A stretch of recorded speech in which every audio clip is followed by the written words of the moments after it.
আমি বলি সব মুসলিমেরই সন্ত্রাসী হওয়া উচিত। সন্ত্রাসী শব্দটার অর্থ কি?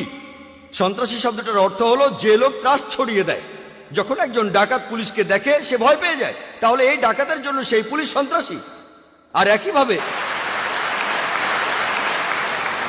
একইভাবে দেখবেন যখনই একজন ডাকাত বা ধর্ষণকারী বা সমাজের শত্রু লোকেরা কোনো মুসলিমকে দেখবে সে ভয় পেয়ে যাবে। আমরা সমাজের শত্রুদের সন্ত্রস্ত করে রাখবো। আর পবিত্র কোরআনে বলা আছে, সূরা আনফালের 60 নম্বর আয়াতে উল্লেখ করা হয়েছে, যারা সমাজের শত্রু তাদের মনে ভীতি সঞ্চার করো। আমি জানি এখনকার দিনে সন্ত্রাস শব্দটা দিয়ে বোঝানো হয় এমন কাজ যেটা সাধারণ মানুষকে সন্ত্রস্ত করে। এই দৃষ্টিকোণ থেকে কোনো মুসলিমও কখনোই কোনো নিরীহ মানুষের উপরে কোনো সন্ত্রাস চালাবে না। একজন মুসলিম এখানে বেছে বেছে সমাজের শত্রুদের সাথে এটা করতে পারেন।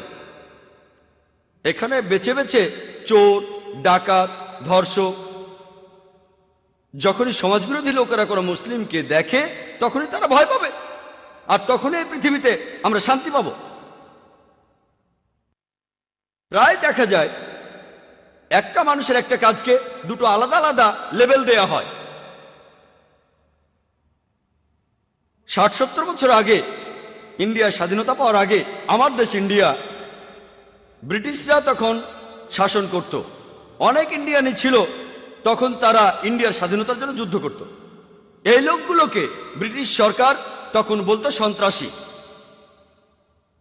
কিন্তু সাধারণ ইন্ডিয়ানরা, আমরা তাদের বলি ফ্রিডম ফাইটার, দেশপ্রেমিক। একই লোক, একই কাজ, কিন্তু আলাদা দুটো লেভেল। আপনারা যদি ব্রিটিশ সরকারের সাথে একমত হন যে ইন্ডিয়াকে শাসন করার অধিকার তাদের আছে, তাহলে আপনি ওই লোকগুলোকে বলবেন সন্ত্রাসী। কিন্তু আপনি যদি সাধারণ ইন্ডিয়ানদের সাথে একমত হন যে ব্রিটিশরা